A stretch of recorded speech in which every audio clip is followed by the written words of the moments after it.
ठीक है। Question number 1 क्या बोल रहा है, देखो ऑब्जेक्टिव है, ठीक है। रीजनरेशन अकर इन डैश, हाँ क्या दिया हुआ है यहाँ पर, प्लान एरिया, क्या दिया हुआ है। चलो और भी क्वेश्चन फटाफट हम लोग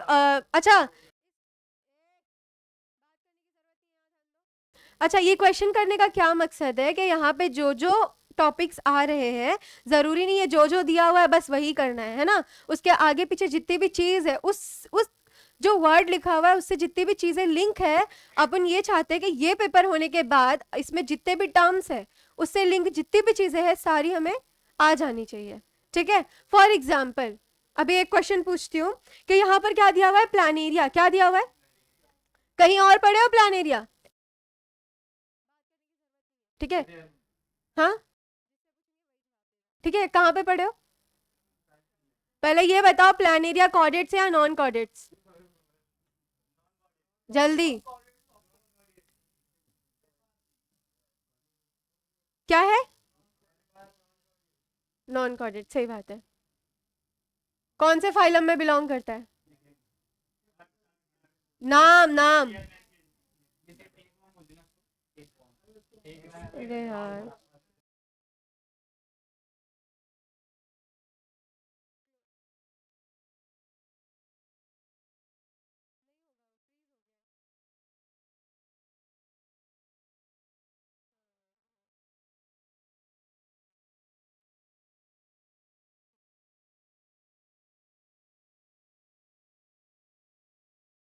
ठीक है, कहाँ से कौन से फाइल कौन से बिलोंग करता है ये, नॉन कॉर्डिनेट्स, कहाँ से, लिखने नहीं हो रहा है,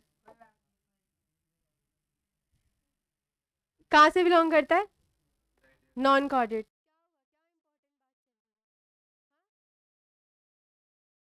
नॉन कॉर्डिनेट से बिलोंग करता है, ठीक है। कौन से फाइलम से, जल्दी, प्लेटीहेल्मिन्थेस, कौन से फाइलम से, हाँ अच्छा प्लेटीहेल्मिन्थेस को और भी कुछ कहते हैं अपन, प्लेटफॉर्म, यहां से आंसर नहीं चाहिए, ओए बैग निकालो, टेक्स्ट बुक निकालो और आंसर दो, ठीक है। रिवीजन चल रहा है, चैप्टर नहीं पढ़ा रही हूँ।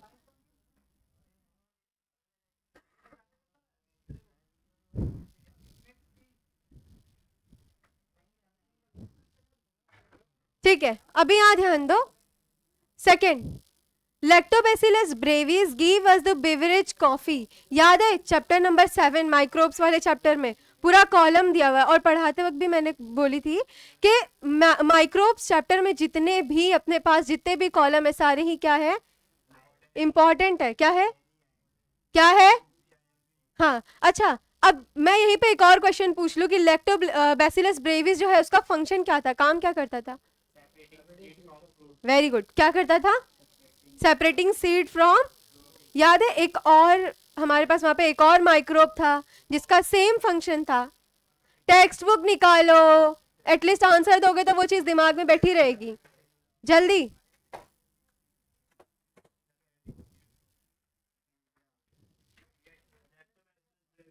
और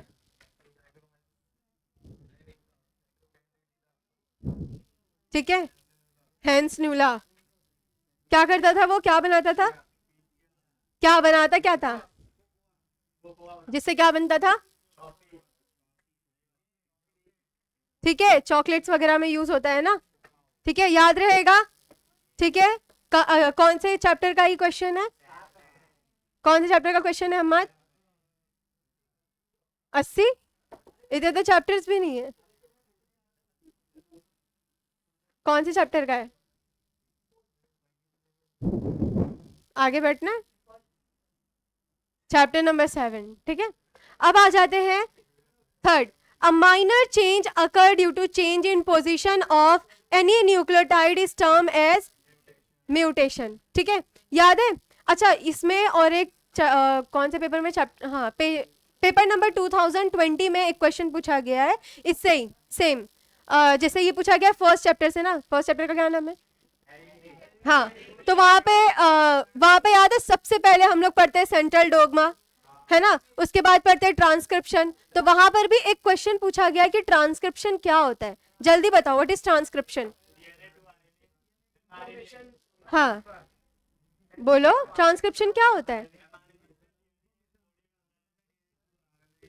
डीएनए से एमआरएनए जब होता है तब उसे क्या कहते हैं, क्या कहते हैं, transcription.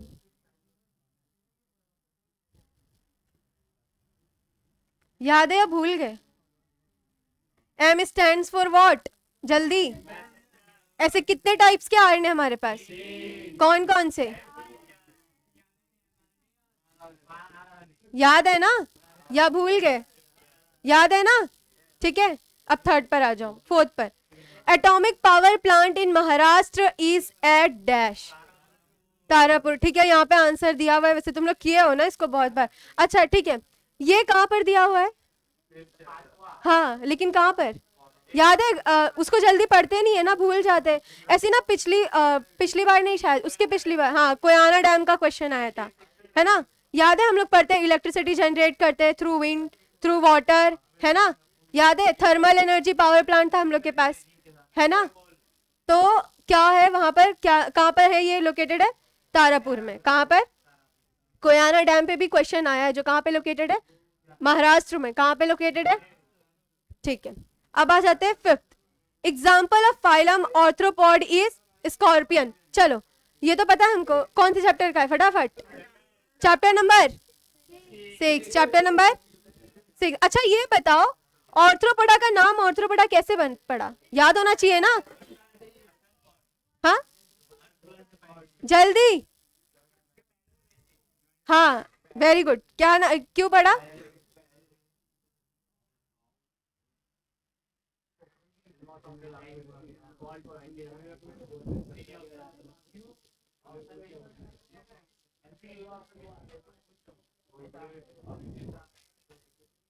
Due to jointed appendages.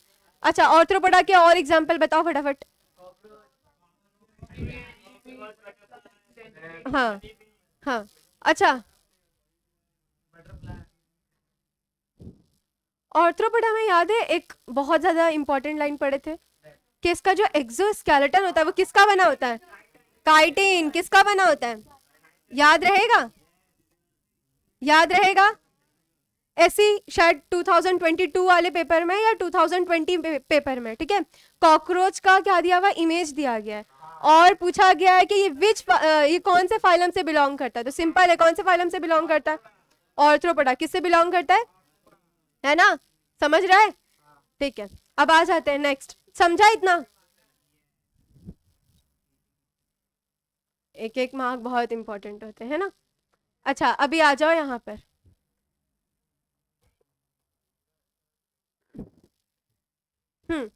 ठीक है, यहाँ पे क्या दिया हुआ है, pick the odd man out. ठीक है, duckbill, platypus, pomfret, lungfish, peripatus. तो यहाँ पे लिखा हुआ है तो ठीक है पॉम्फ्रेट, लेकिन अब ये भी बताओ, हाँ बाकी क्या है, जैसे पेरिपेटस, लंगफिश, डकबिल, प्लेट। लेकिन ये भी पता होना चाहिए ना कि किसके बीच का कनेक्टिंग लिंक है। हाँ ठीक है, चलो बताओ। पेरिपेटस,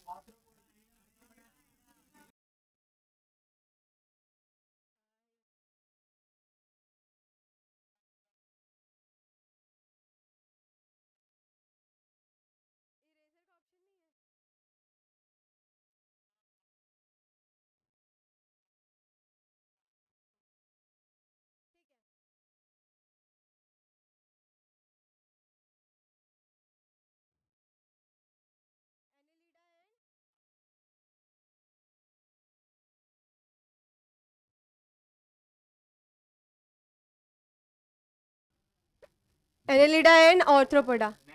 ठीक है, एनेलिडा एंड ऑर्थ्रोपोडा। और डकबिल प्लेटिपस क्यों? अच्छा ठीक है, मेमेलिया पढ़े थे, याद है हमने? मेमेलिया का कैरेक्टरिस्टिक फीचर क्या था? हाँ, Mammalia should have memory gland and, यहाँ ध्यान दो, और उनके जो नए ऑफस्प्रिंग होंगे उनको क्या करेंगे, वो नरिश करेंगे। क्या करेंगे? तो इसी तरीके से डकबिल प्लेटिपस जो होता है, अच्छा हम क्या होते हैं, विविपैरस या ओविपैरस? विविपैरस क्या होते हैं हम? लेकिन जो डकबिल प्लेटिपस होता है वो ओविपैरस होता है। क्या होता है? मतलब अंडे देता है। क्या देता है? और लेकिन उसके पास और भी क्या प्रेजेंट होता है? Mammary gland. क्या प्रेजेंट होता है? क्या प्रेजेंट होता है? मैमरी ग्लैंड, इसीलिए से हम क्या कहते हैं कनेक्टिंग लिंक बिटवीन। देखो फॉर एग्जाम्पल जहां से मिल्क इजैकुलेट होता है, ठीक है, मैमरी ग्लैंड उसे हम कहते हैं। अच्छा यहाँ ध्यान दो, अच्छा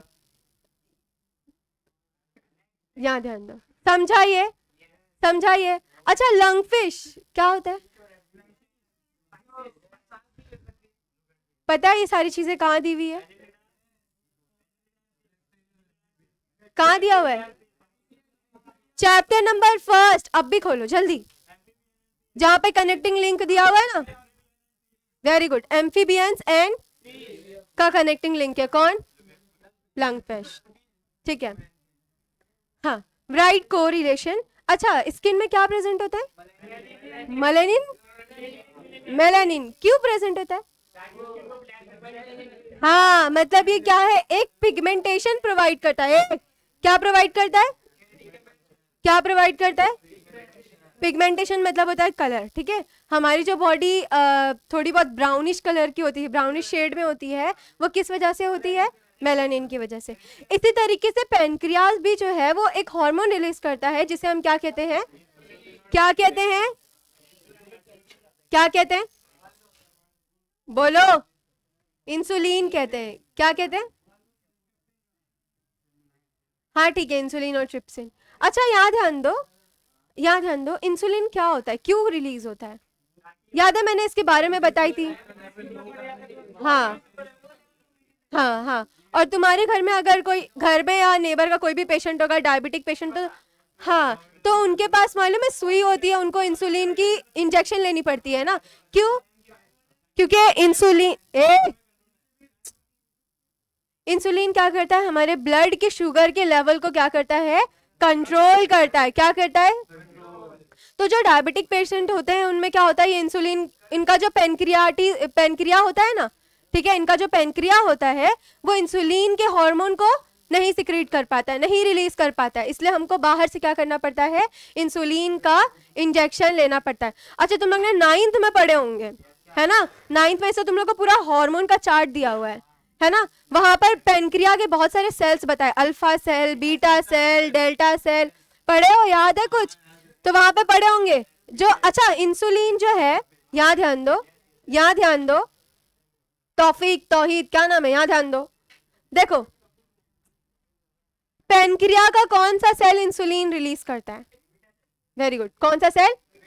इसी तरीके से पेनक्रिया के पास 3 सेल्स होते हैं, अल्फा सेल, बीटा सेल और डेल्टा सेल, क्या, कौन सा, ऑड मैन आउट, हाँ एक मिनट, ठीक है। तो इंसुलिन क्या करता है, कौन से सेल रिलीज करता है पेनक्रिया के, बीटा सेल क्या रिलीज करते हैं, इंसुलिन रिलीज करते हैं, क्या रिलीज करते हैं, इंसुलिन, ठीक है, ऑड मैन आउट। देखो यहाँ पर क्या है, जो पॉम्फ्रेट है, सबको पता है ना पॉम्फ्रेट क्या होता है, pomfret is a kind of fish, pomfret is a kind of fish, कौन से क्लास में आता है ये, कौन से फाइलम में आता है, नॉन कॉर्डेट्स, वेरी गुड, किस में आता है, कॉर्डेट्स में आता है, ध्यान रखना किस में आता है, ठीक है। अच्छा सब फाइलम याद है, ठीक है,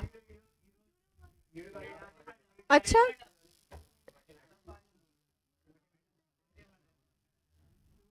यहाँ ध्यान दो, फाइलम तो सबको पता है ना कौन सा था, अरे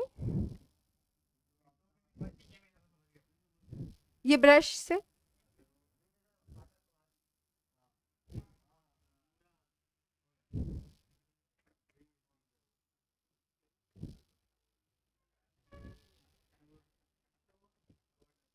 कॉर्डेट्स क्या है, कॉर्डेट्स है, ठीक है, सब फाइलम याद आया किसी को, वेरी गुड, क्या है,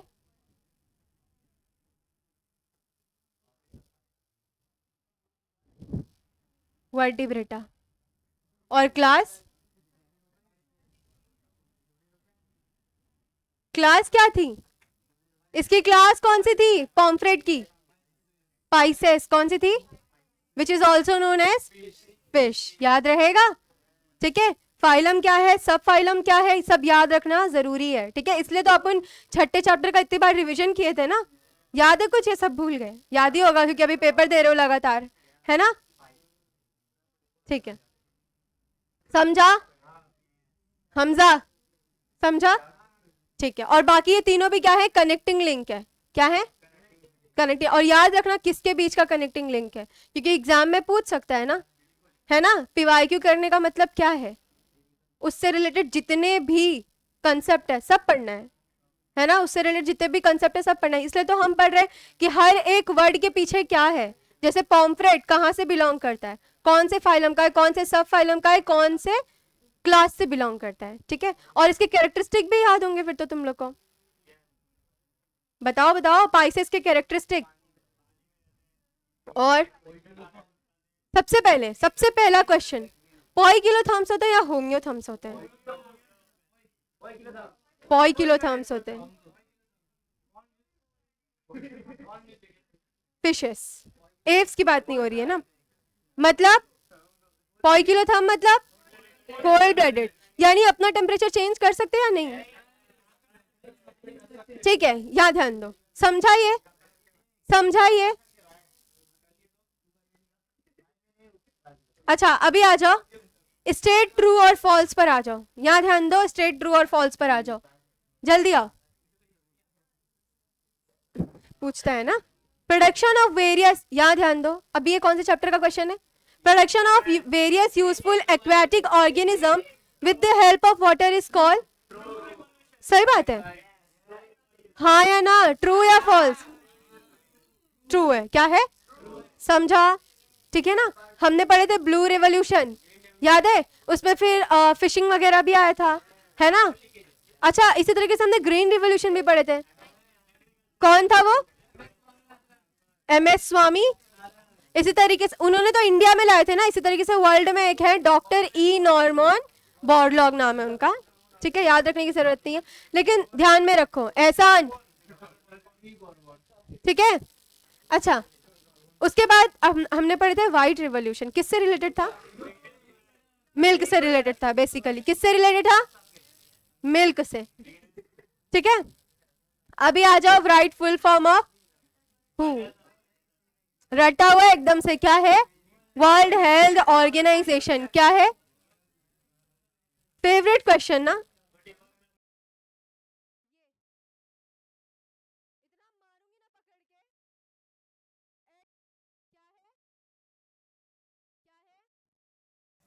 XY है। वो कुछ नहीं है, तुम लोग को कंफ्यूज करने के लिए ऐसा दिया हुआ है। कंफ्यूज हो सकते हो ना कि मेल में फीमेल में XX है तो शायद मेल में YY हो, है ना, तो कंफ्यूज हो वैसे तुम लोग ने जितने भी याद है, तुम लोग ने सिंड्रोम्स भी पढ़े हो, वहां पे YY कुछ है नहीं है ना। XXY प्रेजेंट होता है जिसको हम कहते हैं क्लाइनफेल्टर्स। उसके बाद हमने टर्नर भी पढ़ा है, क्या होता है टर्नर में? याद है वहां पे मोनोसोमी हो जाता है, ऐसा पढ़े हो?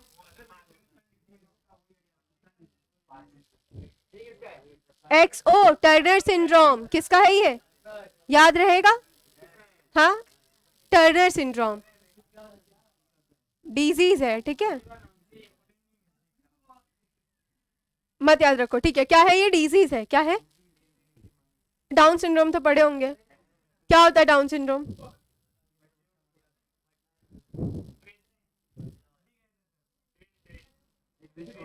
याद है उनमें क्रोमोसोम जो अपने, अच्छा सबसे पहले बेसिक से स्टार्ट करते हैं। ह्यूमन के अंदर कितने क्रोमोसोम्स होते हैं? कितने pairs of? 23 pairs of chromosome. कितने पैर्स ऑफ? है ना।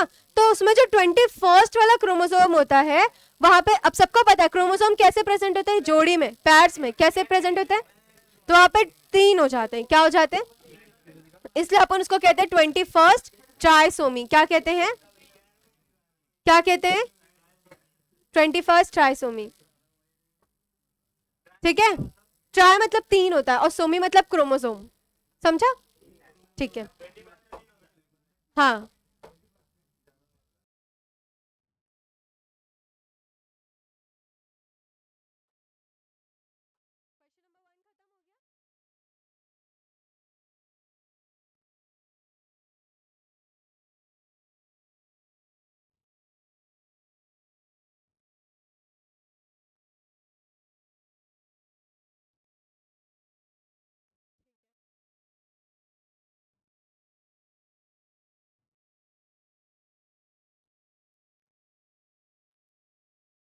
पहले डिस्कस कर लेते हैं क्या दिया हुआ है।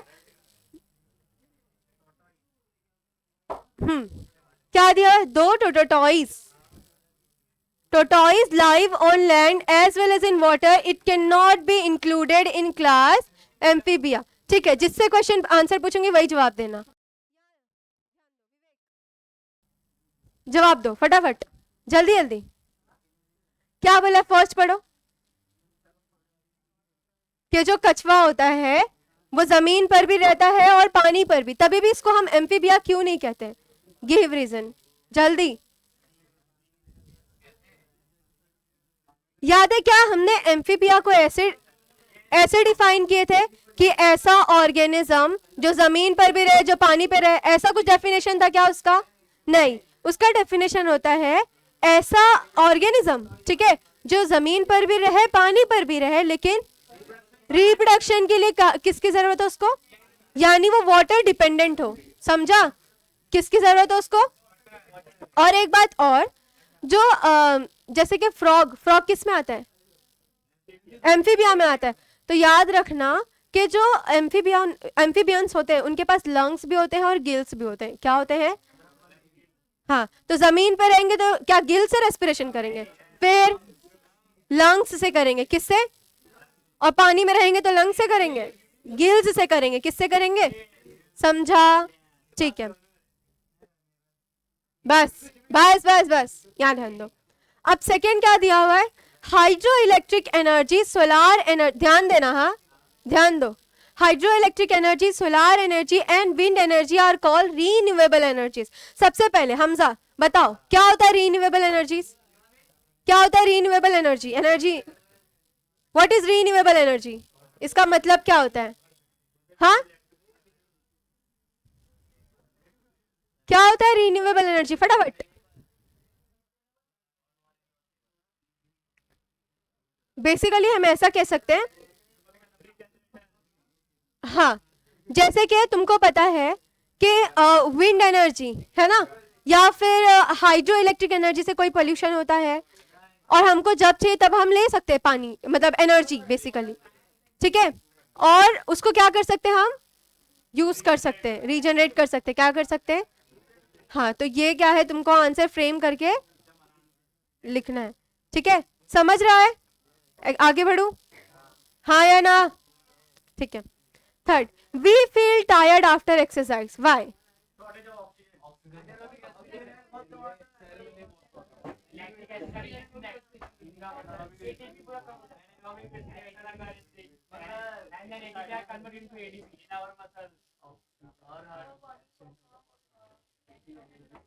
Very good, due to anaerobic respiration.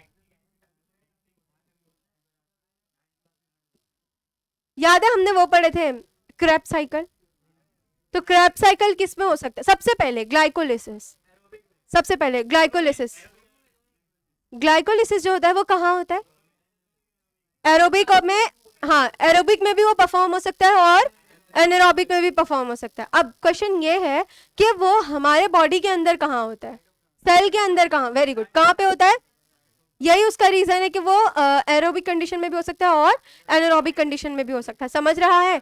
तो ग्लाइकोलिसिस जो है वो कैसा प्रोसेस है? एरोबिक कंडीशन में भी हो सकता है। और अब देखो ग्लाइकोलिसिस से क्या बनता है, उसका एंड प्रोडक्ट क्या होता है? जल्दी जल्दी, पायरुविक एसिड। क्या होता है? क्या होता है? अब देखो अगर वो ऑक्सीजन है हमारे पास, है ना, तो वो पायरुविक एसिड फिर वो एसिटाइल को एंजाइम ए में बदल के फिर कहां जाएगा? वो क्रेब्स साइकिल में जाएगा, अगर ऑक्सीजन प्रेजेंट है तो। ध्यान देना, लेकिन due to absence of oxygen और due to shortage of oxygen वो क्या करता है? फर्मेंटेशन करता है। क्या करता है? अब फर्मेंटेशन याद है तुम्हारी टेक्स्ट बुक में 2 चीज लिखी हुई, एक है हमारा एल्कोहलिक फर्मेंटेशन, दूसरा क्या है? जिसमें लैक्टिक एसिड बनता है, जो कहां होता है? हमारे मसल्स में होता है। कहां होता है? समझा? तो due to accumulation of lactic acid due to anaerobic respiration, ठीक है, जब हम एक्सरसाइज करते हैं तो क्या होता है? हमारे मसल्स, हमारे पूरे ऑर्गन्स को उतनी अच्छी तरीके से ऑक्सीजन मिल नहीं पाता है, यानी शॉर्टेज हो जाता है ऑक्सीजन का, ठीक है। तो हमारी जो बॉडी है उस रिक्वायरमेंट को फुलफिल करने के लिए क्या करती है? एनारोबिक प्रोसेस करने स्टार्ट कर देती है, ठीक है, जिसके नतीजे में क्या बनता है? लैक्टिक एसिड बनता है। क्या बनता है? अब वो लैक्टिक एसिड हमारे मसल्स में अक्यूमुलेट हो जाता है, जमा हो जाता है, जिसकी वजह से हम क्या फील करते हैं? हाँ, बहुत ज्यादा एग्जॉस्ट, बहुत ज्यादा थका हुआ। समझा? समझा? आगे बढ़े। ठीक है, answer any 3 of the following. Right 4 adverse effect of radiation on human body. फटाफट, 1 मिनट। सबसे पहले आप लोग बताओ जल्दी जल्दी, रेडिएशन से क्या क्या हो सकता है?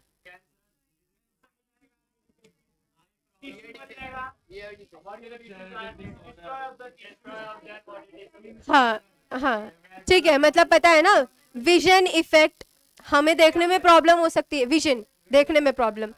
उसके बाद अच्छा, यूवी रेडिएशन मालूम है म्यूटेशन भी करवाता है। याद है हमने पढ़े थे कि क्या करवाता है? म्यूटेशन करवाता है। क्या होता है म्यूटेशन? क्या होता है? सबसे पहला ऑब्जेक्टिव था हमारा सडन चेंज इन जीन, ठीक है, due to any external agent, उसे हम क्या कहते हैं? म्यूटेशन कहते हैं। क्या कहते हैं? क्या? हाँ, अच्छा अच्छा, हमारे सेल्स भी क्या हो जाते हैं? डिस्ट्रॉय हो जाते हैं, म्यूटेशन हो जाता है। बहुत सारे सेल्स किस में कन्वर्ट हो जाते हैं? हाँ, बहुत सारे सेल किस में कन्वर्ट हो जाते हैं? कैंसरस सेल में कन्वर्ट हो जाते हैं। किस में कन्वर्ट हो जाते हैं? मालूम है ना कैंसरस सेल क्या होता है? क्या होता है? ऐसे सेल, देखो हमारी जो बॉडी है ना, ऐसा नहीं कि कोई हमारी जो बॉडी का एक सेल है, समझ लो ये हमारे बॉडी का एक सेल है, इसको निकालो, ये किसी भी तरीके से डिवाइड नहीं करता। इनका क्या होता है? एक पैटर्न होता है डिवाइड करने का। क्या होता है?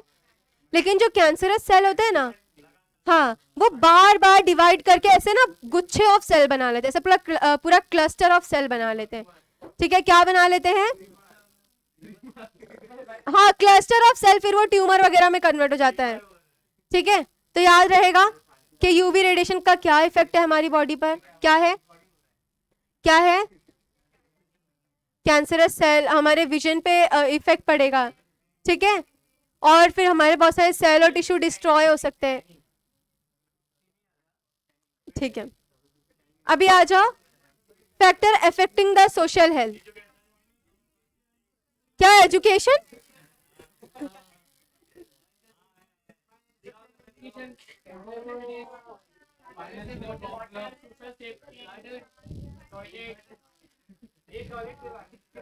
अच्छा, ऐसे बहुत सारे, अच्छा ये कौन से चैप्टर में?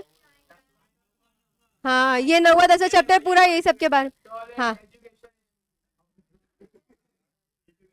हाँ, लेकिन वहां पर एजुकेशन का कुछ और मतलब है, लैक ऑफ एजुकेशन ऐसा हो सकता है। तुम डायरेक्ट, हाँ, नहीं लिख सकते हो तुम डायरेक्ट एजुकेशन। सबसे फर्स्ट पेज पे ही लिखा हुआ है, ठीक है, यहां ध्यान दो। नेक्स्ट आ जाओ।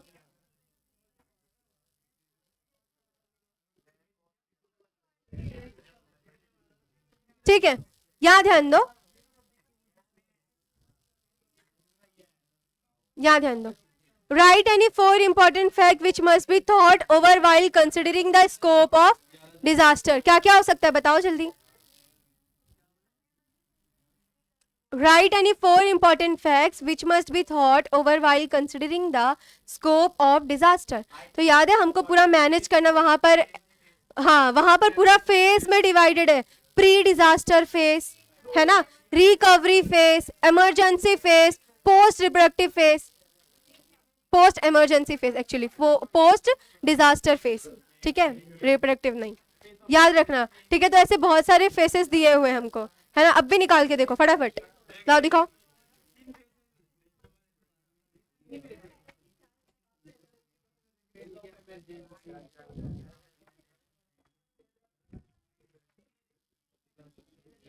हाँ, पेज नंबर 112 पर आ जाओ, पेज नंबर 112 मिला, पेज नंबर 112 मिला, पेज नंबर 112।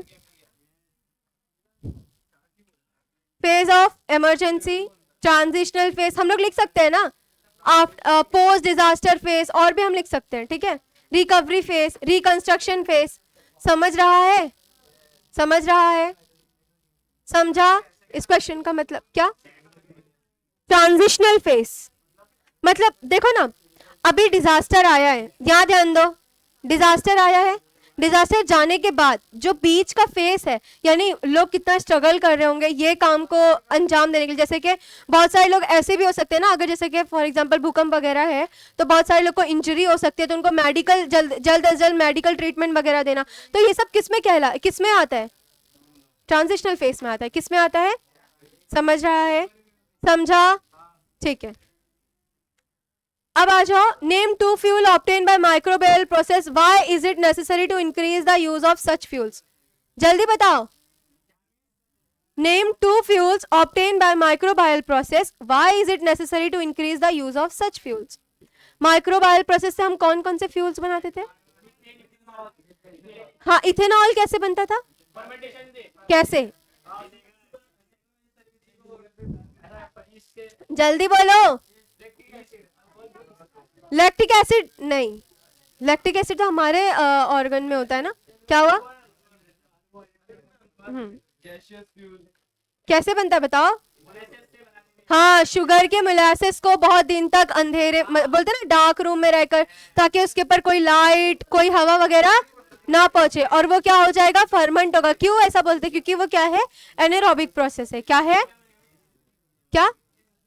हाँ, ईस्ट हेल्प करता है, सैक्रोमाइसिस सेरेविसी। ठीक है, तो यहाँ ध्यान दो।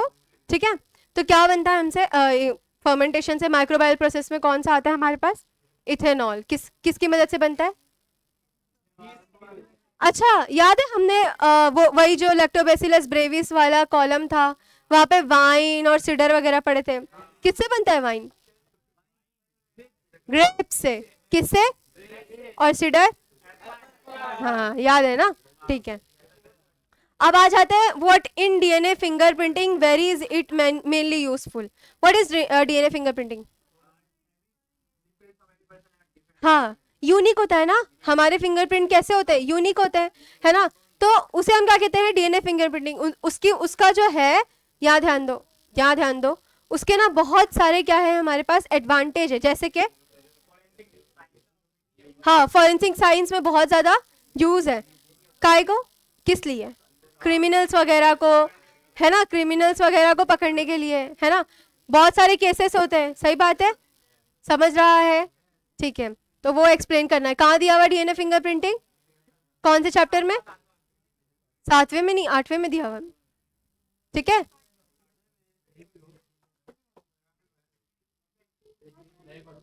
अच्छा, यहां तक किसी को कुछ डाउट है? क्वेश्चन नंबर 2 तक? ठीक है, अभी अपन वो वाला ऑन करें, आंसर वाला। क्वेश्चन नंबर 3 चलेगा? ठीक है, फिंगरप्रिंटिंग वाला। ठीक है,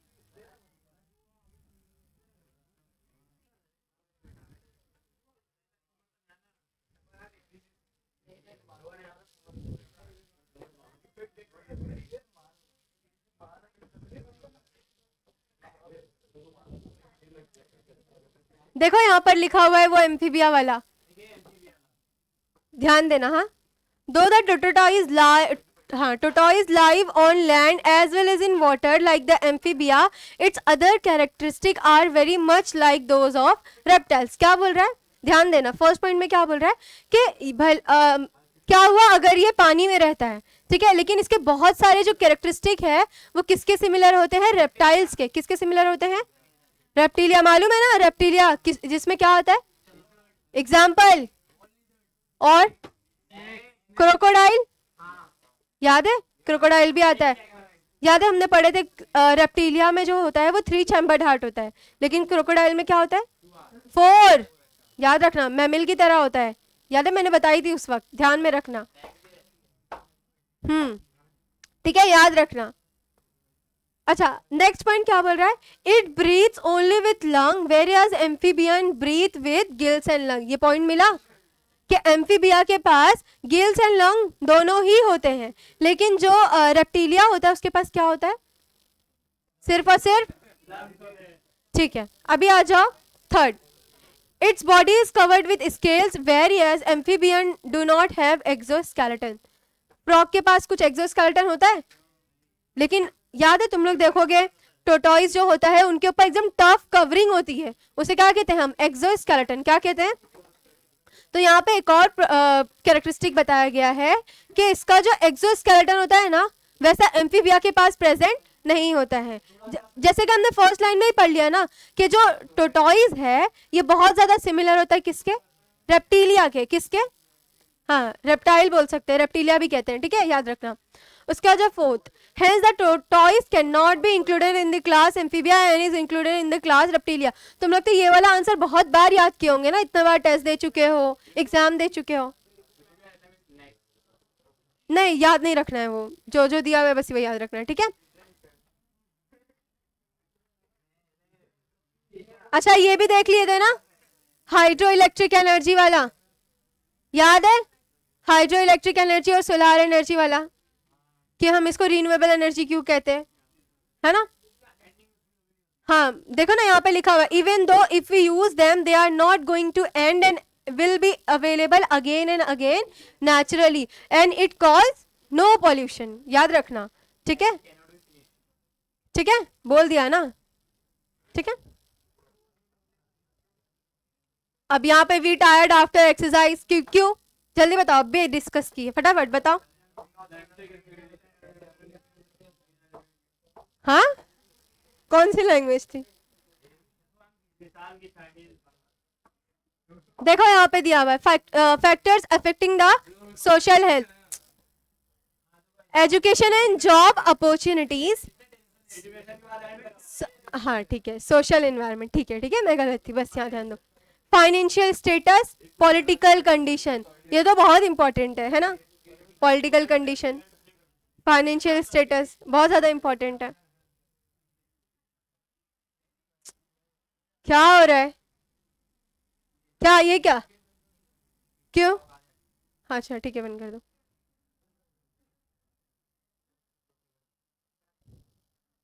देखो यहाँ पर दिया हुआ है प्री डिजास्टर स्कोप वाला, pre disaster face, warning face, पता है ना बहुत सारे, क्या ऐसा अब ऐसा है कि कोई डिजास्टर आए, मतलब नेचुरली जैसे कि सुनामी वगैरह, साइक्लोन वगैरह भी लोकेट कर लेते हैं ना, कौन करता है, कौन सी डिपार्टमेंट होती है, मीटरोलॉजी, कौन सी, हाँ वेदर फोरकास्टिंग जो करते हैं, ठीक है, वो तो बचाते हैं ना, ठीक है।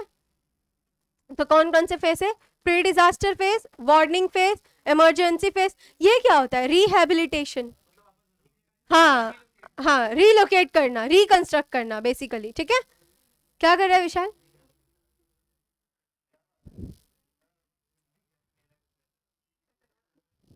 देखो याद ध्यान देना, name two fuel obtain by microbial process, तो जब माइक्रोब्स वगैरह क्या माइक्रोबायल प्रोसेस होता है तो क्या क्या मिलता है हमें, मीथेन, इथेनॉल, हाइड्रोजन गैस, तीन गैस का नाम याद रखना, मीथेन, इथेनॉल, हाइड्रोजन गैस, तीन गैस का नाम याद रखना, ठीक है।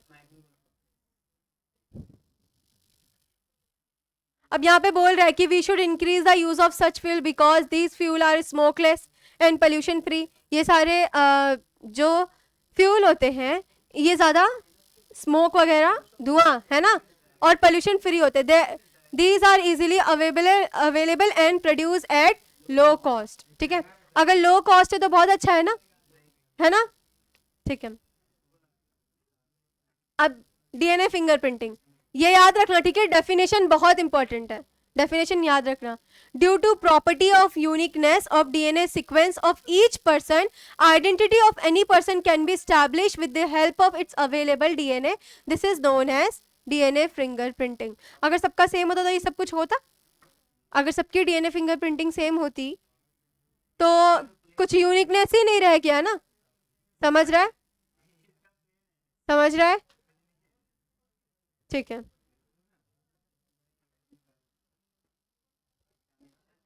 हाँ अभी क्वेश्चन यहां से बाकी था ना, ध्यान दो, व्हाट आर विटामिन, चलो तुम बताओ फटाफट, व्हाट आर विटामिन। अच्छा तुम लोग ने 8th स्टैंडर्ड 7th स्टैंडर्ड से पढ़ते आ रहे हो कि विटामिन के दो टाइप्स होते हैं, एक होता है फैट सोल्यूबल और दूसरा होता है वाटर सोल्यूबल। फैट सोल्यूबल में कौन कौन से आते हैं, कीड़ा, ऐसे याद रखते हैं, KEDA, हाँ अभी याद हो गया है तो याद रखो, और वाटर सोल्यूबल में Cb, ठीक है, याद रखना।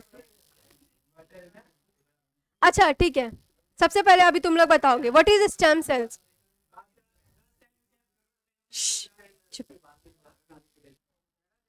क्या होता है stem cell? Chapter number 8 biotechnology. The cell which have ability to divide and grow another cell, है ना, और या फिर उससे एक नया ऑर्गन या ऑर्गेनिज्म बन सकता है, उसे हम क्या कहते हैं? उसे हम क्या कहते हैं? स्टेम सेल्स कहते हैं। याद है हमने पढ़े थे कि जो प्लासेंटा होता है, मालूम ना, प्लासेंटा जो फीटस होता है, जो एम्ब्रियो मदर के वूम में जो होता है, वो प्लासेंटा से कनेक्टेड होता है। तो वो प्लासेंटा में क्या होते हैं? बहुत सारे स्टेम सेल्स होते हैं। क्या होते हैं? क्या होते हैं? और जो मदर के अंदर फीटस होता है, अभी एंड होने आया है 10th, लेकिन पता नहीं है प्लासेंटा कहाँ होता है ना। देखो जो मदर है उसके अंदर जो फीटस होता है, जो एम्ब्रियो है, जो नया बच्चा है, वो मदर के वूम से कनेक्टेड होगा ना, सही बात है। तो वो जैसे कनेक्टेड होता है उसे हम क्या कहते हैं? प्लासेंटा कहते हैं। क्या कहते हैं? इतना ही समझो, क्या कहते हैं? तो उस प्लासेंटा में क्या होता है? बहुत सारे स्टेम सेल्स होते हैं। और स्टेम सेल्स क्या करते हैं? एक सेल से दूसरे सेल में, हाँ, और उससे एक नया ऑर्गेनिज्म भी बन सकता है। समझा? ठीक है। क्या? हाँ, सेल थेरेपी में यूज करते हैं, रीजनरेटिव थेरेपी में यूज करते हैं, है ना। Chapter number 8 biotechnology. अब भी निकालो, जल्दी देखो, सेकेंड पेज पर ही दिया हुआ है, चैप्टर के स्टार्टिंग के।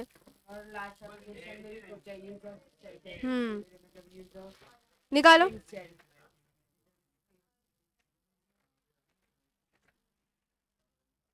हाँ दिखा, सबसे टॉप पर 89 पेज नंबर। अच्छा, पिछली बार 24 में पूछ लिया कि स्टेम सेल क्या होता है ना, एक्सप्लेन करो। क्या पता इस बार पूछ ले एप्लीकेशन ऑफ स्टेम सेल, है ना, उसके क्या क्या यूजेस है, कहाँ कहाँ यूज करते हैं हम लोग। याद है सबसे नीचे देखो, बॉटम पे, हाँ, बहुत सारी डिजीज में भी यूज करते हैं हम लोग, रीजनरेटिव थेरेपी में भी यूज करते हैं। तो याद रख लेना, ये सब पूछ सकता है, ठीक है। जरूरी नहीं है कि पिछली बार स्टेम सेल पूछा तो स्टेम सेल ही पूछेगा, क्या पता उसके आगे का टॉपिक पूछ ले या उससे रिलेटेड पूछ ले, ठीक है। अच्छा, क्लोनिंग क्या होता है? What is cloning? Replica of one organism, उसे हम क्या कहते हैं? क्लोनिंग कहते हैं। क्या कहते हैं? अच्छा, कैसे पॉसिबल है क्लोनिंग? तो जब हमने बायोटेक्नोलॉजी पढ़े थे, याद है ना, कितना कॉम्प्लेक्स प्रोसेस होता है ना। हाँ, डॉली शेप, याद है ना। हाँ ठीक है। अभी कौन सी वाली?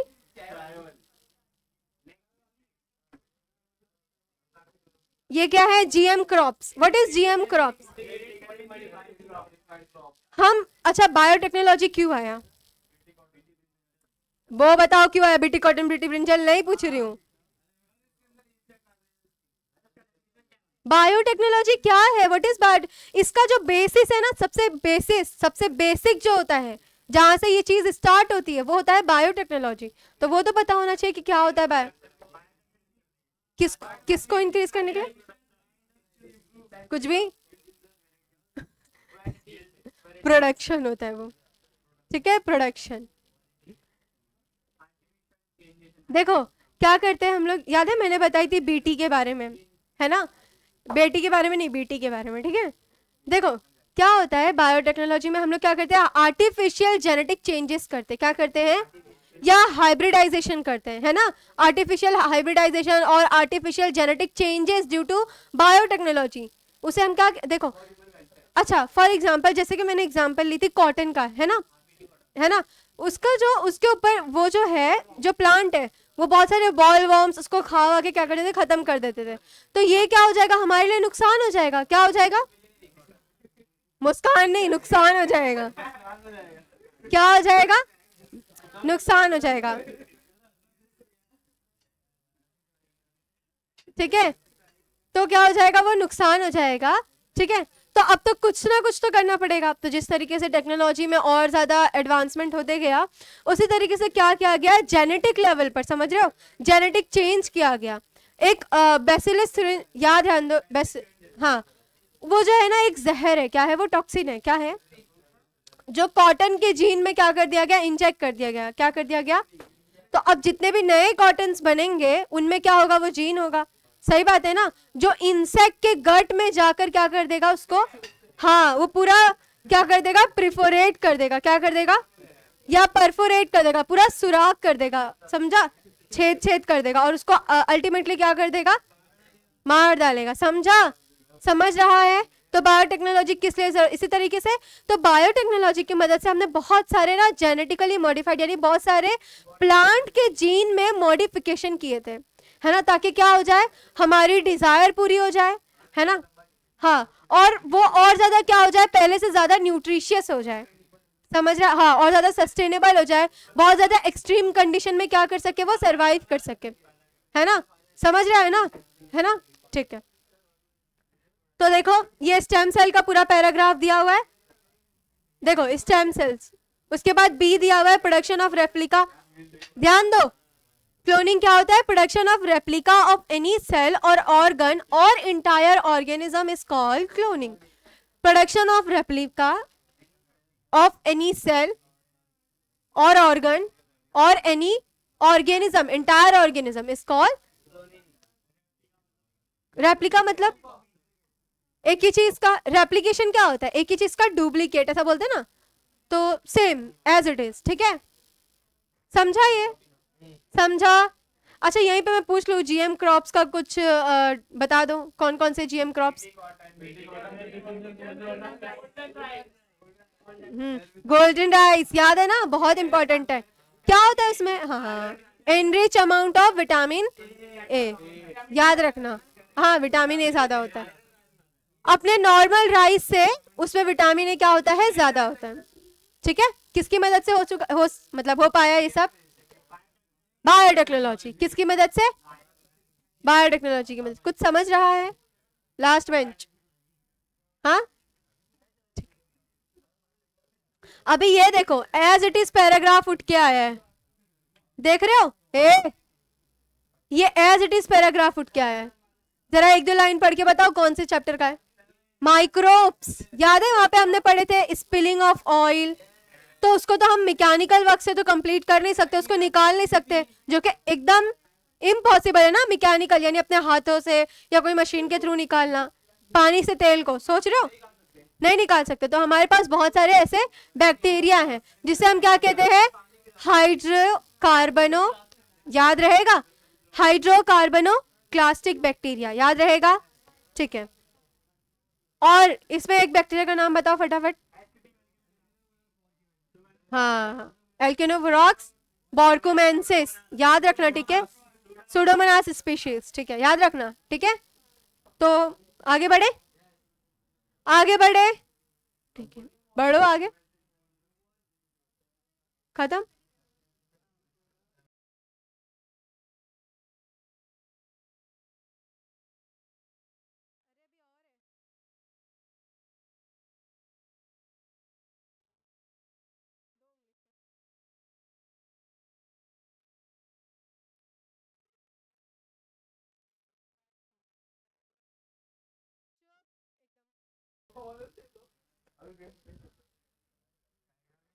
हाँ डायग्राम नहीं है, मैं बताती हूँ क्या है ये,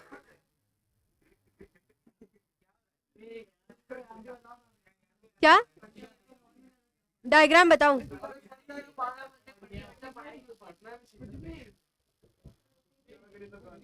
ठीक है। यहाँ पर जो बता रहे हैं ना, refer to activity sheet March 2024 for picture, में बताती हूँ किधर है। चैप्टर नंबर 5 खोलो फटाफट, चैप्टर नंबर 5,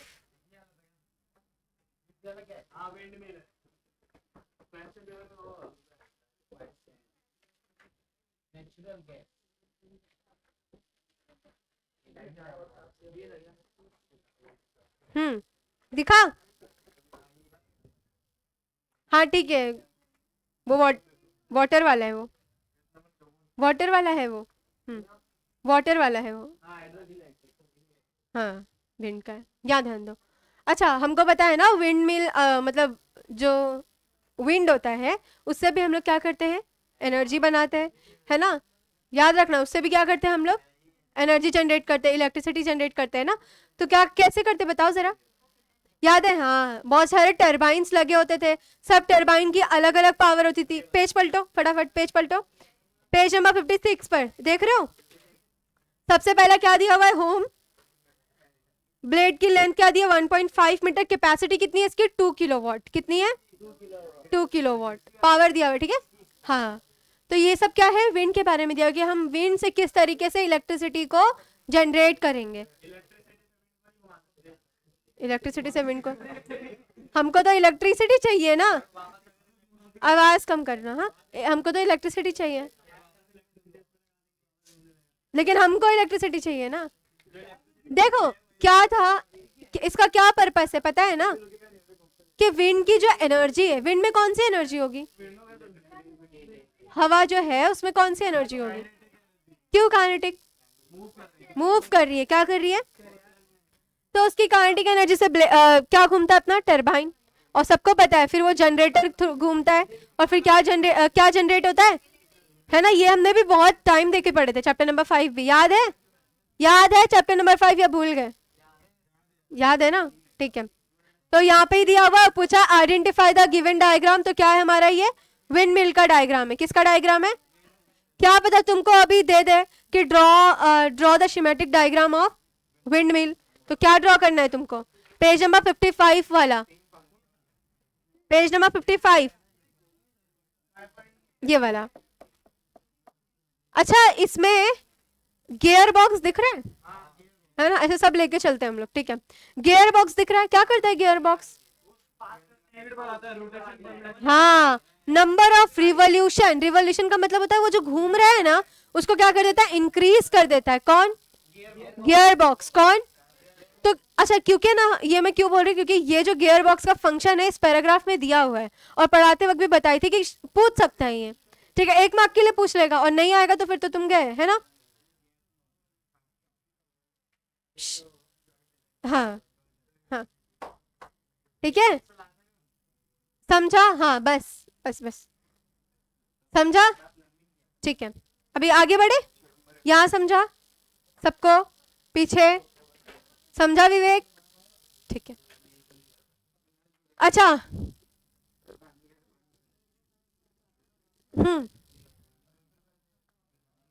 यहाँ ध्यान दो। अच्छा, विंड से तो हम एनर्जी बना रहे ना, कौन सी एनर्जी? यहाँ ध्यान दो, विंड से तो एनर्जी बना रहे, सही बात है, लेकिन कौन सी एनर्जी? तो लेकिन विंड में कौन सी एनर्जी थी? यहाँ ध्यान दो, कौन सी एनर्जी? हाँ, तो यहाँ पे क्वेश्चन पूछा है कि what is the source of energy in this project. कौन सा था सोर्स? Kinetic energy. विंड में कौन सी एनर्जी थी? Kinetic energy. तो क्या लिखना है हमें? The kinetic energy of wind is the source of energy in this project. याद रहेगा, है ना? इजी इजी क्वेश्चन है या नहीं? और भी पेपर सॉल्व किया कि सिर्फ 24 वाला किए हैं? 2020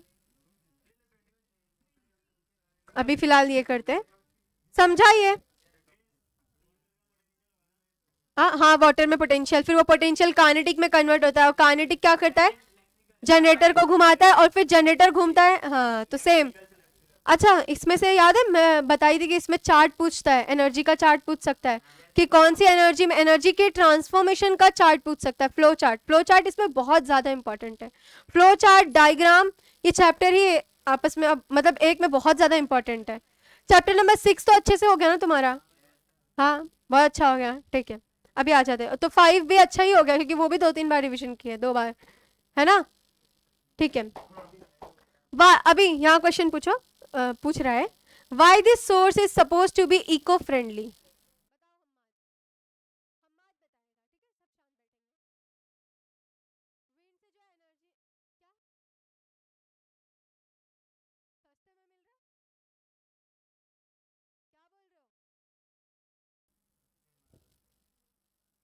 क्या कोई फ्यूल बर्न किए हैं? क्या कोई स्मोक निकल रहा है? क्या कोई पोल्यूशन हो रहा है? नहीं, तो सिंपल तुम्हारे पास आंसर है, ठीक है। क्या लिखा हुआ है? Wind energy is eco friendly as it does not required. तो क्या फ्यूल का कोई कॉस्ट लग रहा है? सही बात है। दस ultimately pollution is not created in energy generation. समझा? समझा? हाँ या ना?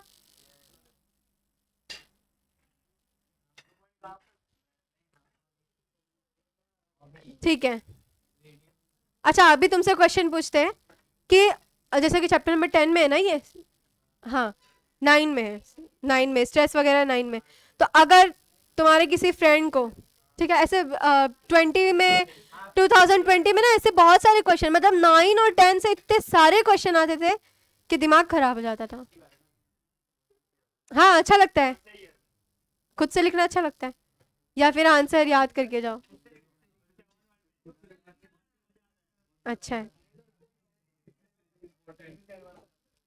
ठीक है।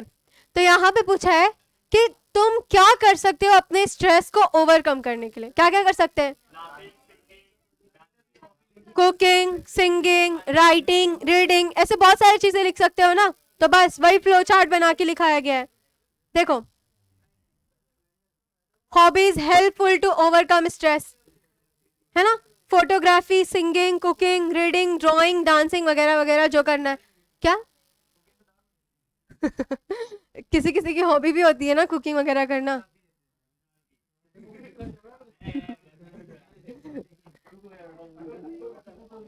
ठीक है, समझा? देखो और भी दिया, beside this material collection, sculpting and other arts, ठीक है। अच्छा, अब यहाँ पे एक क्वेश्चन है, राइट ए क्या write name of any 6 material which are to be in the first aid box, क्या क्या रह सकते?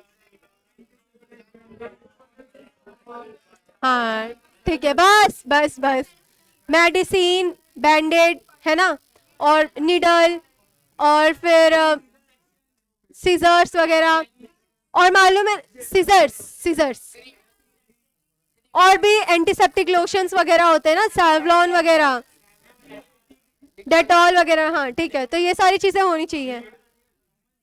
क्या होनी चाहिए? क्या होनी चाहिए? देखो, bandage strips of different sizes, यहाँ ध्यान दो, सब अपने से लिखने वाला क्वेश्चन, हालांकि दिया हुआ है कि क्या क्या तुम्हारे चैप्टर इसमें टेक्स्ट बुक में भी दिया हुआ है, ठीक है। Bandage strips of different sizes, मालूम है ना, बहुत सारे बैंडेज अलग अलग साइज के भी आते हैं। उसके बाद triangular and circular bandage, bandage के टाइप है, ठीक है, जो शायद अभी तुम लोग ने देखे भी होंगे, नहीं सर्कुलर है और ट्रायंगुलर वगैरह भी आते हैं, ठीक है। Hand gloves, medicated cotton, clean and dry wound gauze, wound gauze, अरे नहीं, जो जख्म जख्म होता है ना, तो उस पर एक पट्टी लगती है, ठीक है, जो दिखने में फॉर एग्जाम्पल जैसे कि स्ट्रक्चर, क्या बुक के जैसा, नहीं नहीं, दिखाती हूँ मैं फोटो, ठीक है, रुको। Soap, safety pin, small pin, bandaid, scissor, petroleum jelly, क्या होता है petroleum jelly? Vaseline, antiseptic, blade, needle, torch, thermometer वगैरह, ठीक है।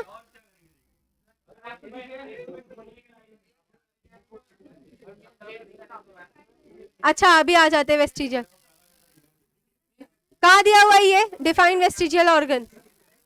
कौन से चैप्टर में दिया हुआ है वेस्टिजियल ऑर्गन? कौन से चैप्टर में दिया हुआ है वेस्टिजियल ऑर्गन? क्या होता है वेस्टिजियल ऑर्गन? अंडर डेवलप और degenerated part of human body is known as, बस यहाँ ध्यान दो, डीजनरेटेड और under develop useless organ of organism are called vesti. चलो यहीं पे एग्जांपल भी बता दो कौन कौन से। विजडम टूथ, ईयर पिन्ना, है ना, अपेंडिक्स, ठीक है, बस बस पता है ना। अच्छा, एक ईयर में क्वेश्चन पूछा था जिसे हमने बताया कि ये सारे विजडम टूथ, ये सारे, तो ऐसा भी बताना था कि ये किस में फंक्शनेबल होते हैं, ठीक है। तो अपेंडिक्स, जैसे कि काउ, कैटल, बफेलो, इनमें क्या होता है अपेंडिक्स? फंक्शनल होता है, क्या होता है? और ईयर पिन्ना याद रखना, ठीक है। कौन था ये? प्रांजल,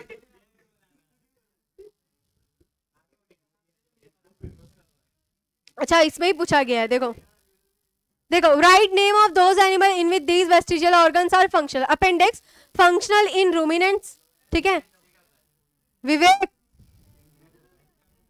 तू क्या बोल रहे है? हाँ,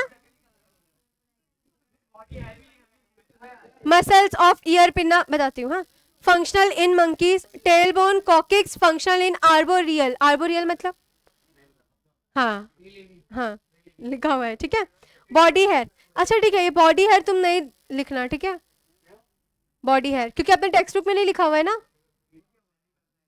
ठीक है, एक्चुअली जो तुम लोग देखे होंगे ना पोलार बेयर वगैरह होते हैं, इनके ऊपर बहुत ऐसे एक्सोस्केलेटन जो होता है. एक्सोस्केलेटन मतलब हाँ, उनमें बहुत सारे फर होते हैं. क्यों? वो फर क्या प्रोवाइड करता है उनको? वार्म प्रोवाइड करता है.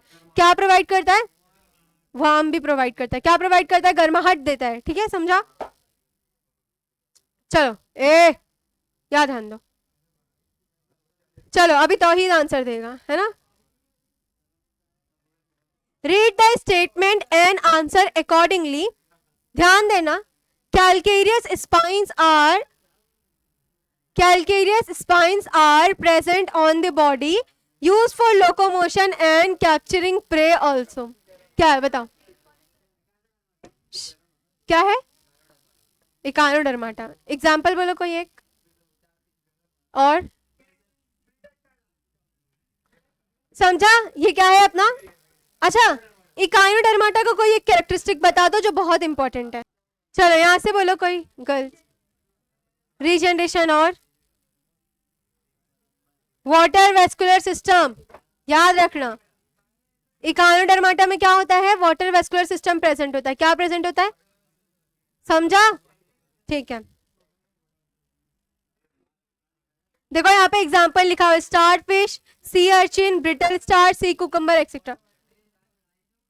देखो जैसे अपने अंदर पूरा ना वेस्कुलर सिस्टम क्लोज प्रेजेंट होता है ना, क्लोज सर्कुलेटरी सिस्टम, तो उनमें कुछ भी इस तरीके से नहीं प्रेजेंट होता है.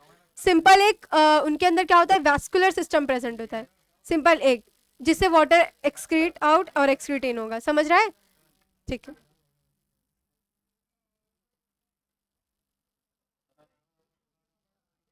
खत्म ना. एक पेज है बस.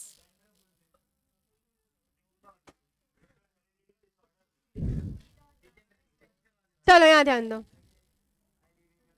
यहाँ ध्यान दो. I live, यहाँ ध्यान दो. I live in your small intestine. Pseudocoelom is present in my thread-like body. कौन है ये बताओ? याद है पूरे फाइलम में सिर्फ एक ही फाइलम था जिसके अंदर क्या प्रेजेंट था? सूडोसिलम. क्या प्रेजेंट था? मतलब हाँ, क्या प्रेजेंट थी? फॉल्स कैविटी प्रेजेंट थी. तो क्या इनमें मीजोडर्म प्रेजेंट होगा? चलो जम लेयर पे आते हैं अभी.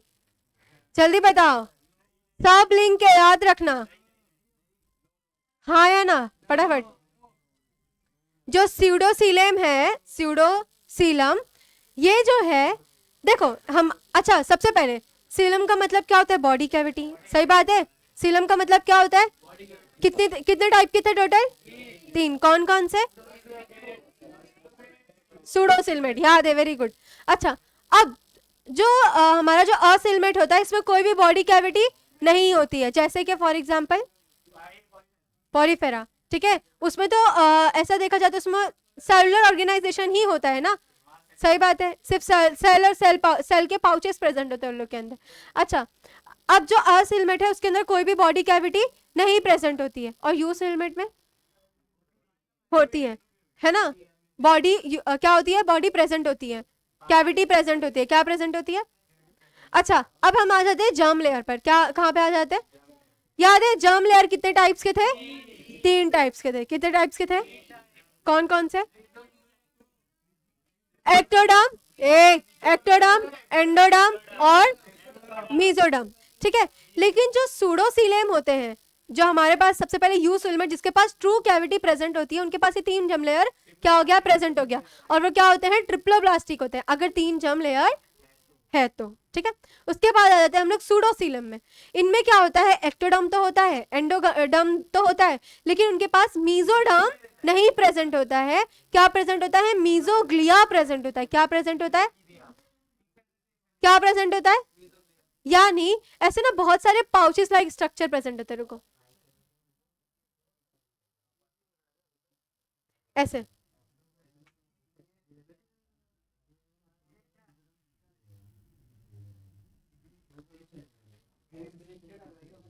देख रहे हो, ऐसे बहुत सारे क्या होते हैं, पाउच लाइक स्ट्रक्चर प्रेजेंट होते हैं। तो ये मीजोडर्म है। नहीं, लेयर, लेयर का मतलब होता है ऐसे पूरा एक लेयर ना, ये इसको हम क्या कह सकते हैं, एक लेयर कह सकते हैं। सही बात है ना, इसे हम क्या कह सकते हैं, लेयर। क्या कह सकते हैं, लेयर। लेकिन ये कैसे कैसे फॉर्म में प्रेजेंट है, पाउच के फॉर्म में प्रेजेंट है। किसके फॉर्म में प्रेजेंट है, तो इसे हम क्या कहते हैं, मीजोग्लिया कहते हैं। क्या कहते हैं, क्या कहते हैं। अच्छा, तुम लोग को मालूम है ना कि जो डायग्राम होते हैं वो भी आइडेंटिफाई करने आ सकता है। ठीक है, निकालो चैप्टर नंबर 6 निकालो, जर्म लेयर पर आओ। सबसे पहला इंट्रोडक्शन जहां पर दिया हुआ है, जल्दी।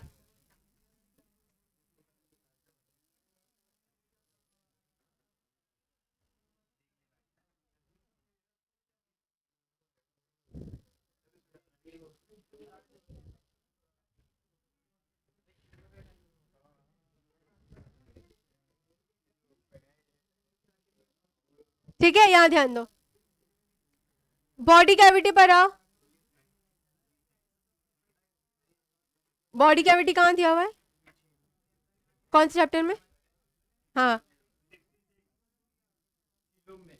किसमें, अब भी नाम ली, कहां पे दिया हुआ है, निकालो और इसका डायग्राम देखो। ठीक है, डायग्राम देखो, देखो यहां ध्यान दो, यहां ध्यान दो, जो फर्स्ट वाली, सबसे पहला, यो जो, यहां ध्यान दो, जो सबसे पहला यू सिलमेट दिख रहा है, दिख रहा है यू सिलमेट, जो सबसे पहला दिया हुआ है, ये समझ लो हमारा एक्टोडर्म है।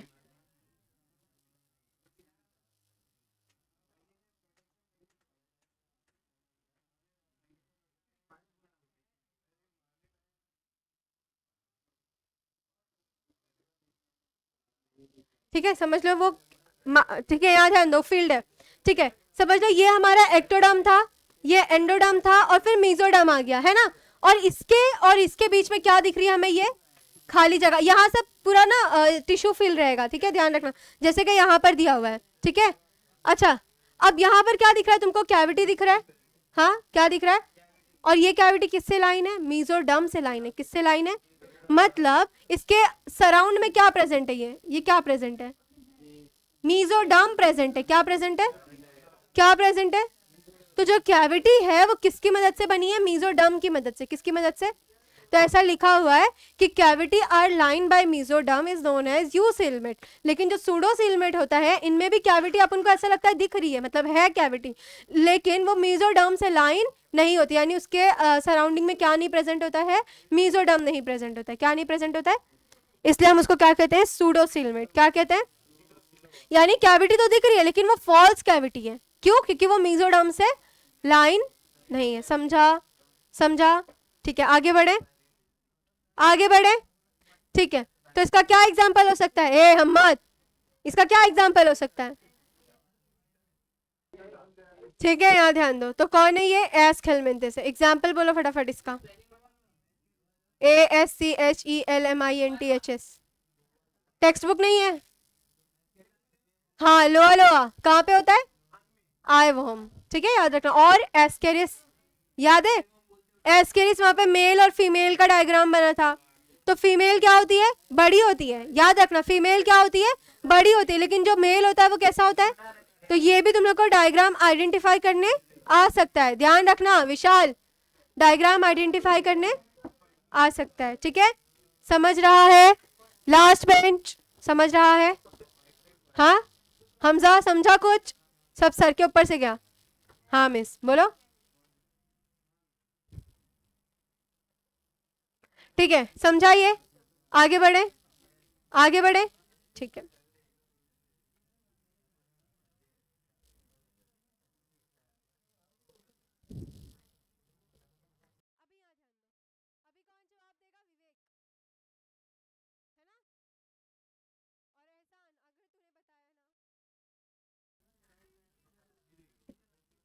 क्या हुआ? My body is spindle shape. My body is spindle shape. I respire with the help of gills. सबसे बड़ा हिंट तो तुमको यहाँ पे मिलता है, ये वाला. स्पीशीज पाइसेस है, क्या है मालूम है ना? अच्छा, क्यों होती है फिश की बॉडी ऐसा spindle shape? To minimise water resistant, to minimise. इसी तरीके से याद है बर्ड्स का भी कैसा होता है, स्पिंडल शेप होता है ना, टू मिनिमाइज एयर रेजिस्टेंस. याद रखना, ठीक है, याद रखना. ये भी पूछ सकता है वाई इनका जो बॉडी शेप होता है वो स्पिंडल शेप क्यों होता है? तो एयर रेजिस्टेंस अगर पूछा बर्ड का तो एयर रेजिस्टेंस, और अगर पूछा वाटर किसका, फिशेस का. हाँ, तो ईगल वाटर के ऊपर से तो जा सकता है ना? क्या? ठीक है ना, ये कैसा क्वेश्चन है?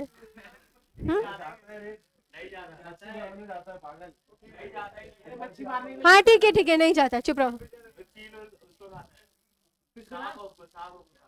एक क्वेश्चन आया था इस पे, ईगल पे, याद है हमने पढ़े थे वो. हाँ हाँ, वेरी गुड. वो जो ईगल है ये क्या होता है? एपेक्स. हमने वो पढ़े थे ना, याद है?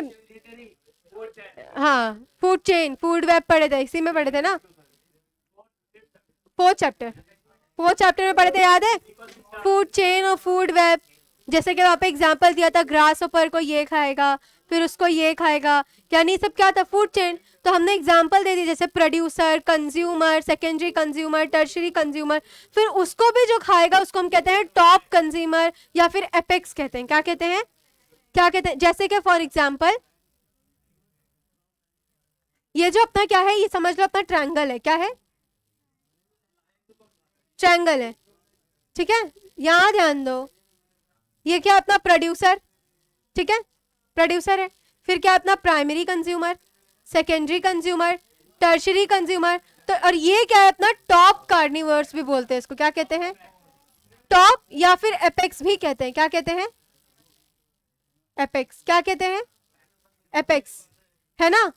ये क्या है, टॉप लेवल या एपेक्स लेवल? तो एक ईयर में क्वेश्चन पूछा था कि जो ईगल है वो कहाँ आता है, टर्शरी कंज्यूमर, प्राइमरी या सेकेंडरी, या कहाँ पर आता है? तो कहाँ पर आता है? एपेक्स कंज्यूमर में आता है. वो कहाँ आता है?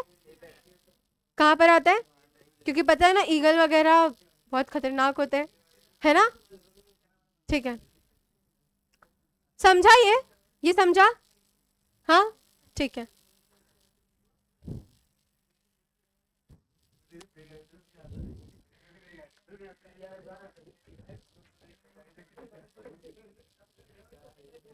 सब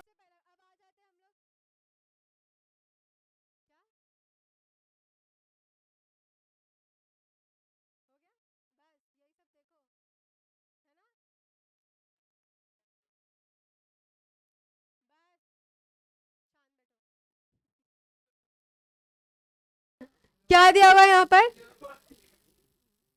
question number 4, answer the following question based on human male reproductive system. अब आ जाते हैं हम लोग कौन से चैप्टर पे? चैप्टर नंबर,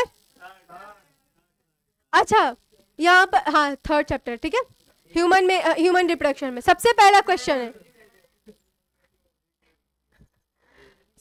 क्वेश्चन है in which organ sperms are form. सबको पता है ना, है ना? कहाँ लोकेटेड होता है, कहाँ पर होता है? नहीं, कहाँ पर होता है टेस्टिस? वेरी गुड, स्क्रोटम में होता है. पाउच लाइक स्ट्रक्चर होता है ना.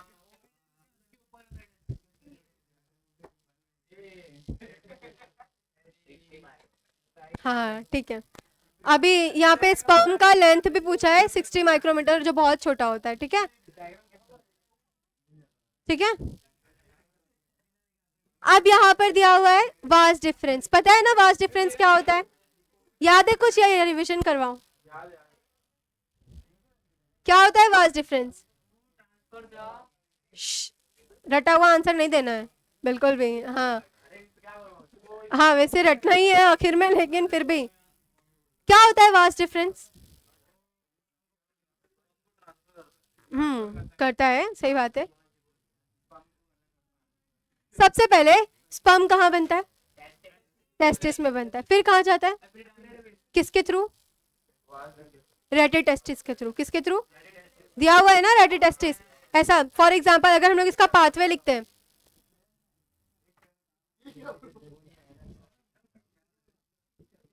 टेस्टिस ने क्या रिलीज किया? स्पर्म। क्या रिलीज किया? कहाँ जाएगा? याद रखना इसका पाथवे पूछता है, हाँ पूछता है, क्योंकि तुम्हारी टेक्स्ट बुक में दिया हुआ। टेस्टिस कहाँ जाता है? अच्छा याद रखना एपिडिडाइमिस से पहले वासा इंफ्रेंशिया में जाता है, जो दिया हुआ नहीं है शायद तुम लोग को, नहीं दिया हुआ है, ठीक है। तो ये कहाँ जाता है? एपिडिडाइमिस में जाता है। कहाँ जाता है? एपिडिडाइमिस में जाता है। उसके बाद कहाँ जाता है? कहाँ जाता है? हाँ वास डिफरेंस, इतना ही दिया हुआ है। हाँ कहाँ जाता है?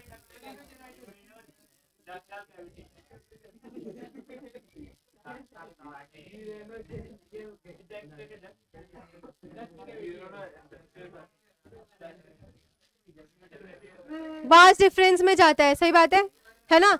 अब क्या होता है, ये वास डिफरेंस जो है ना सबको पता है ना, दिया हुआ है वास एफरेंस। तो टेस्टिस के बाद जाता है वास एफरेंस, उसके बाद जाता है एपिडिडाइमिस, उसके बाद जाता है वास डिफरेंस। अब क्या होता है, ये वास डिफरेंस क्या होता है ना, ऐसे डक्ट होता है, ऐसे ट्यूब होता है। क्या होता है? ट्यूब होता है। क्या होता है? अब सब, हाँ ट्यूब का मतलब,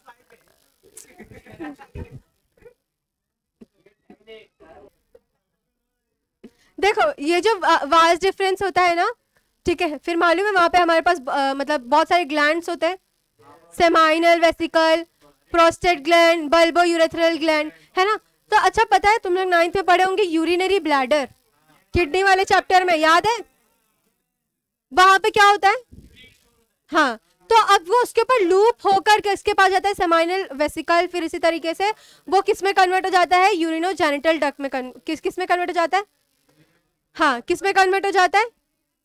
ठीक है याद रखना। तो वास डिफरेंस बेसिकली क्या करता है, एपिडिडाइमिस से लेकर पूरा यूरिनोजेनिटल डक्ट तक के क्या करवाता है? ट्रांसफर करवाता है। क्या करवाता है? किसका? तो बेसिकली ये किससे एसोसिएटेड है? Transfer of sperm. याद रखना, याद रखना, ठीक है। Vas deferens helps in forward movement of, याद रहेगा? कुछ टफ है याद करने का? नहीं, ठीक है। By which type of cell division sperms are form, ये जिससे पूछूंगी वही जवाब देना, ठीक है। By which type of cell division sperms are form? Very good. किससे बनता है ये? मियोसिस। मियोसिस को और क्या कहते हैं हम लोग? बुक बंद करो, बुक बंद करो। मियोसिस को और भी क्या कहते हैं हम? Reductional division. याद रखना, जो जर्म सेल में होता है, ठीक है। मियोसिस जो है उसे हम क्या कहते हैं? रिडक्शनल डिवीजन कहते हैं। क्यों कहते हैं? क्योंकि वो क्या करता है, जिससे वो डिवाइड होकर बना होता है उसके क्रोमोसोम नंबर का क्या कर देता है? अपने अंदर हाफ करता है, रिड्यूस कर देता है। क्या कर देता है? इसलिए हम उसे क्या कहते हैं? ठीक है, अभी ये सेल डिवीजन हो गया। सेल डिवीजन का एक पार्ट हो गया मियोसिस, जो हम लोग रिप्रोडक्शन में पढ़ते हैं चैप्टर नंबर 3 में। लेकिन चैप्टर नंबर 2 में हम लोग याद है इक्वेशनल डिवीजन पढ़ते हैं, जिसे हम और भी क्या कहते हैं? माइटोसिस। कहाँ होता है हमारे कौन से सेल में? सोमैटिक सेल में। कहाँ पर होता है? याद रहेगा, याद रहेगा। अच्छा अब इसमें बहुत सारे फेस होते हैं, कौन कौन से? हाँ समझा। इसी तरीके से मियोसिस में भी मियोसिस 1, मियोसिस 2 होता है। Prophase 1, anaphase 1, metaphase 1, anaphase 1, telophase 1। इसी तरीके से 2 भी होता है। याद रखना, ठीक है। याद रहेगा, याद रहेगा, समझ रहा है? ठीक है,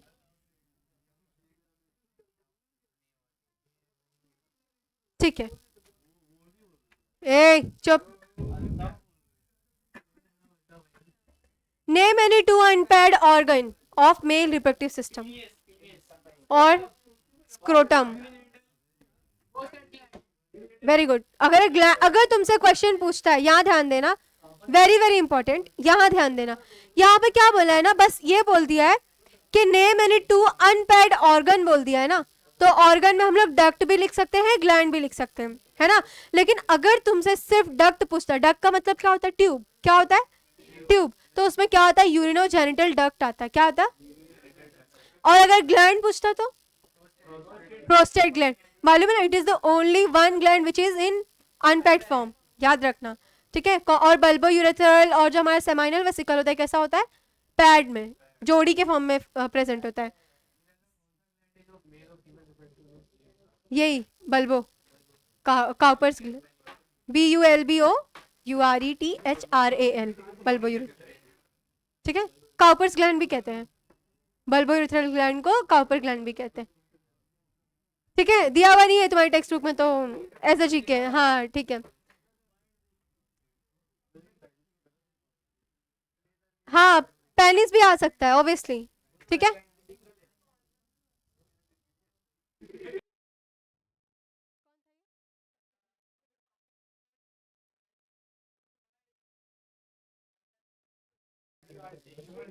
यहाँ ध्यान दो, answer the following question based on environmental conservation and biodiversity. ये बायोडाइवर्सिटी वाले चैप्टर से तो एक क्वेश्चन तो आता जरूर है, मतलब चैप्टर नंबर 4 है ना ये, तो उससे एक क्वेश्चन नहीं 2-3 क्वेश्चन पूछ लेता है हमेशा, ठीक है, याद रखना।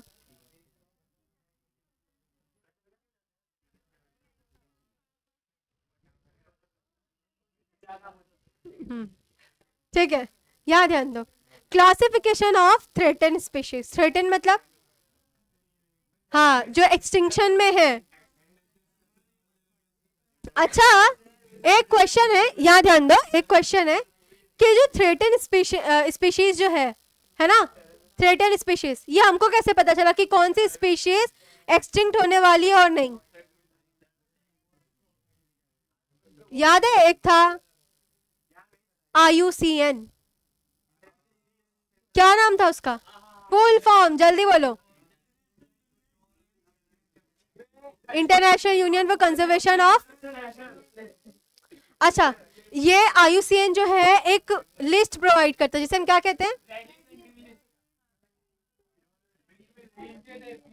ये रेड लिस्ट उसे कहते हैं, उसके अंदर जो होता है वो पेजेस होते हैं, pink pages and green pages, याद रखना, ठीक है, पिंक पेज और ग्रीन पेज। अब जल्दी से चैप्टर नंबर 4 निकाल लो फटाक से, वो याद है वहां पे येलो या ऑरेंज कलर का बॉक्स दिया हुआ है, वहां पे लिखा हुआ है,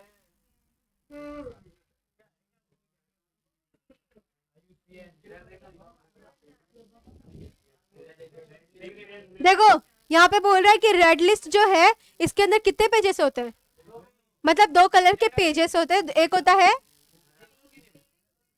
हाँ पिंक पेज, क्या क्या क्या बोल रहे हो, क्या हुआ, यहाँ ध्यान दो, यहाँ ध्यान दो, यहाँ ध्यान दो, देखो यहाँ पे क्वेश्चन है, अभी यहाँ पे जो अलग क्वेश्चन है वो नहीं डिस्कस कर रहे हैं हम लोग। थ्रेटेन स्पीशीज का मतलब होता है ऐसे स्पीशीज जो एक्सटिंक्ट होने वाले हैं या हो रहे हैं, ठीक है। तो अब इसको सेव करना रिस्पॉन्सिबिलिटी है, ठीक है, तो वो कौन करता है, IUCN, कौन करता है, फुल फॉर्म, ठीक है। अब ये क्या करते हैं, एक लिस्ट को रिलीज करते हैं जिसे हम कहते हैं रेड लिस्ट, क्या कहते हैं। अब उस रेड लिस्ट के अंदर ना 2 पेजेस होते हैं, एक पिंक कलर के, दूसरे क्या होते हैं, ग्रीन कलर के। अब पिंक पेजेस जो होता है उसमें क्या होता है, उसका क्या सिग्निफिकेंस है, पिंक पेज जो होता है ऐसे स्पीशीज जो इंडेंजर्ड है, क्या है। उसके बाद ग्रीन जो है ऐसे जो पहले इंडेंजर्ड तो थे लेकिन अभी क्या है, अभी सेफ है, ठीक है, लेकिन उनको भी सेव करना तो जरूरी है ना, वरना फिर वो फिर से पहले की तरह क्या होने लगेंगे, एक्सटिंक्ट होना शुरू हो जाएंगे। समझा, समझा, ये बहुत इंपॉर्टेंट है, याद रखना कि थ्रेटेन स्पीशीज को कौन करता है, कौन निकालता है, IUCN।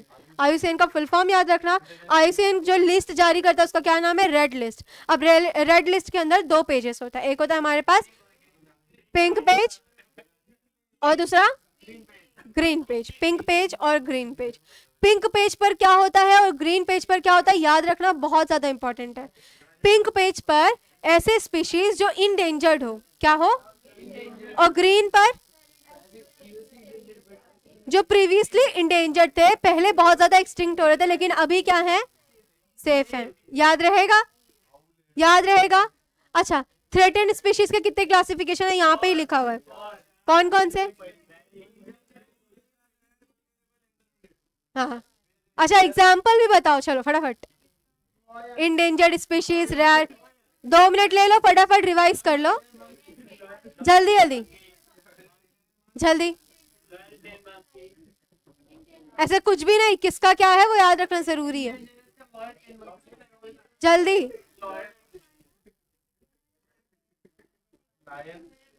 क्या लॉयल,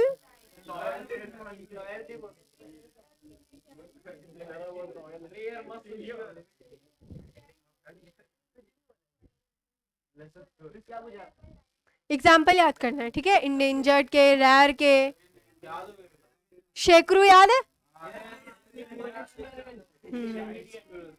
क्यों इसको ऐसा कहते हैं, बहुत बिहेवियरल, बहुत अलग बिहेवियर होता है ना इसका, शाइनेस इसके अंदर एक प्रॉपर्टी होती है, शेकरू।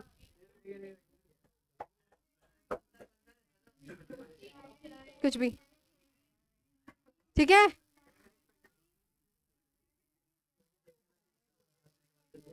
ठीक है, बढ़े आगे बढ़े, याद हो गया, ठीक है।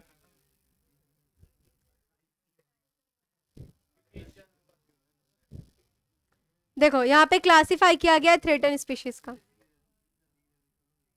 Vulnerable species, endangered species, rare species and क्या होता है, इंडिटर्मिनेट स्पीशीज। हाँ, ये एक ऐसी प्रॉपर्टी रखता है जो बहुत वियर्ड होती है और इसके बारे में ज्यादा इंफॉर्मेशन, जिसका एग्जांपल क्या है, जायंट स्क्वायरल।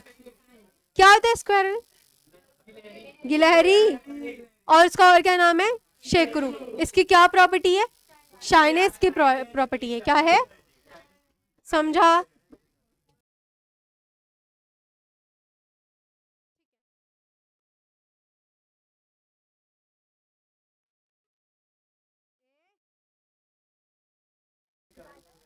ठीक है, how can biodiversity can be conserve, give any 4 points.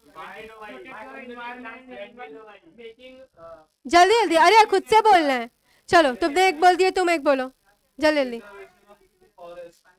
Biodiversity मतलब, जल्दी बोलो, अपने सराउंडिंग्स वगैरह जल्दी बताओ।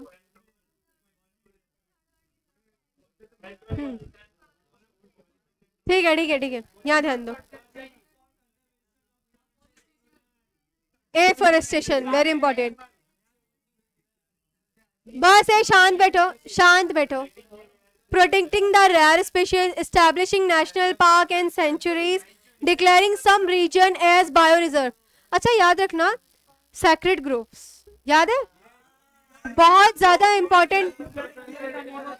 हाँ चुप चुप, सैक्रेड ग्रुप जो है बहुत ज्यादा इंपॉर्टेंट रोल प्ले करता है बायोडाइवर्सिटी को कंजर्व करने का। ठीक है, पढ़े थे ना हम लोग ने सैक्रेड ग्रुप्स। क्या होता है सैक्रेड ग्रुप्स, हाँ, in the name of religious, है ना, on the purpose of something. ठीक है, उसके बाद उससे, ठीक है, वो सारी चीजों से क्या करना, उसको सेव करना, कंजर्व करना। तो कुछ नुकसान थोड़ी है ना, फायदा ही है, सही बात है। ठीक है ठीक है, अब यहाँ पे दिया हुआ है कंप्लीट द फ्लो चार्ट, ऐसा बनाया गया है, रेड लिस्ट बनाया गया है।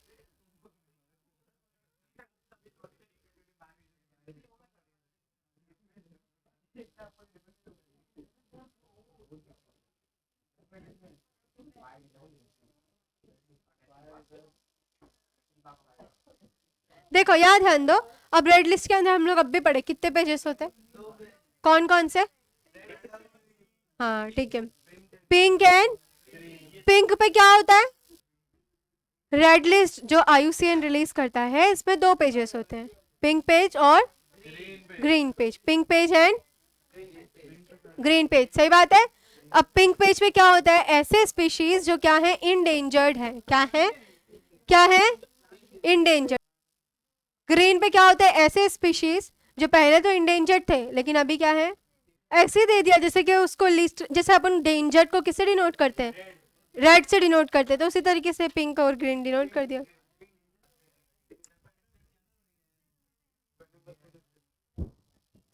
देखो यहाँ पे वही रेड लिस्ट के दो होते हैं, pink colour and green colour. खत्म हो गया तुम्हारा पेपर।